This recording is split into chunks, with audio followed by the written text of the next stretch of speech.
Diving right back into it, 2025 has had a lot of big stories, to say the least. Minneapolis, we've been talking about at length. Epstein files coming out showing Democrats, Bill Clinton, Bill Gates, and others, not Donald Trump that they wanted. The drug cartels being cut off and destroyed. My next guest covers a lot of different things. John Gordon is an attorney, legal analyst, host of The Truth with John Gordon. John, nice to have you on the program.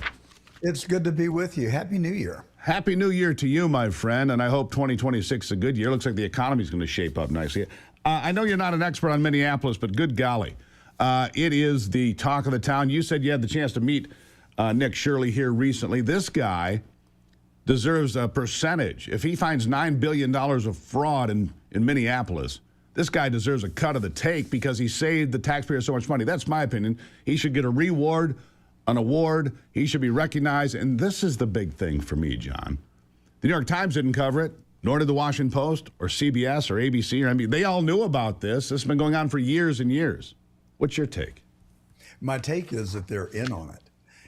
When Elon Musk bought Twitter, we discovered that the FBI had paid Twitter $3.4 million to censor and cancel people if they spoke out against the vaccine or didn't support the narrative.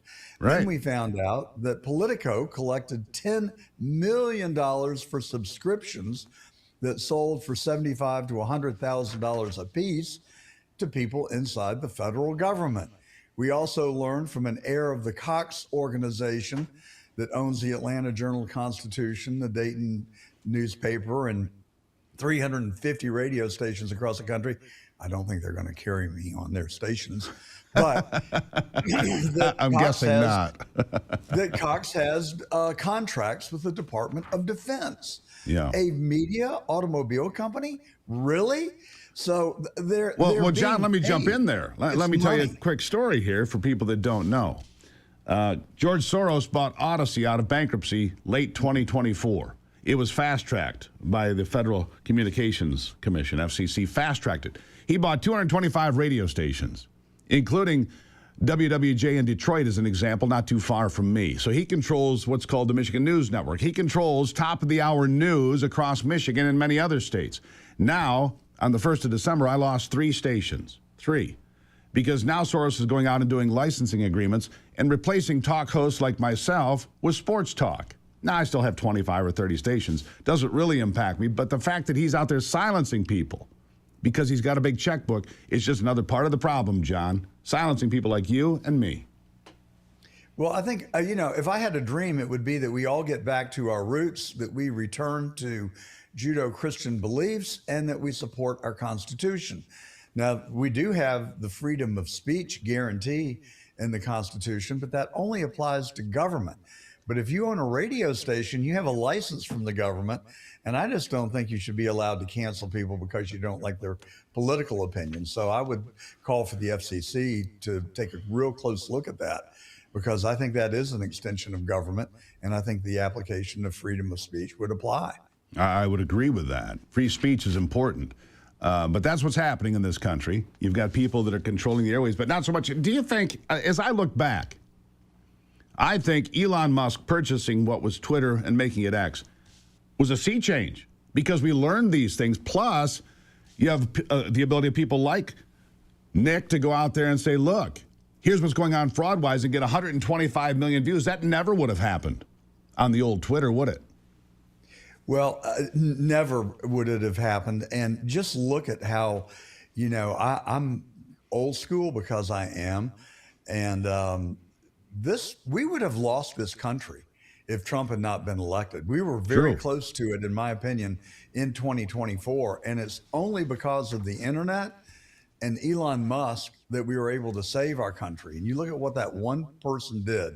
He bought Twitter. He restored the platforms for people that had been canceled. He went to Pennsylvania and worked for a month, and tens of thousands of people, throngs of people came to listen to him. And he invested $250 million in the presidential race. And so I do think that one individual played a pivotal role, but so did Donald Trump, obviously. I've never seen anybody give of themselves more than Donald Trump in the history of our country, really. I agree with that. Look, moving forward, I think that what's happened in Minneapolis, will be a key issue for the midterm elections because it's not just Minneapolis, it's California, it's Columbus, Ohio, it's Maine, it's all over this country.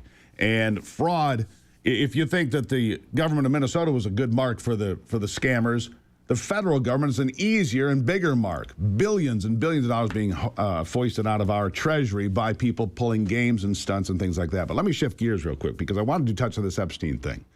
The Democrats who had these files for years and years hammering, well, we got to have them because Trump's in there. There's nothing there. John, there's nothing there, and suddenly the Epstein thing turns into a big fat nothing again, except that we've got Bill Clinton in all sorts of compromising positions, Bill Gates in his knickers. I mean, come on, people. It's embarrassing, and I think these people should be held accountable. But the pipe dream of the Democrats vanished again, didn't it? Well, I'll just say, take a slightly different tack. I'm not a voyeur. I do think the people that have engaged in illicit activities should be held accountable. Agreed. Yes, hard stop. It's not my priority. Not mine either. I want to know what I'm just saying they made a big deal out of it. Go ahead. I want to know what role our government or foreign governments played in the honey traps that Epstein created in New York, Palm Beach, a mile from where I'm sitting, and in Epstein Island. That's the reason that the American people are not willing to let this go. I don't think it's about Bill Clinton or Prince Andrew or Bill Gates. We've known that now for years. I mean, there's nothing new there. But what we still have not learned is what role did our federal government play in creating these honeypots? And that is the mission that I'm on. I was home from the fourth grade when John Kennedy was shot in 1963. It shook me to my core as a 10-year-old, and I've never forgotten it. And I've studied it and read about it, watched the videos, the documentaries. I went to Dallas on November 22nd of this year for the 62nd commemorative of his assassination.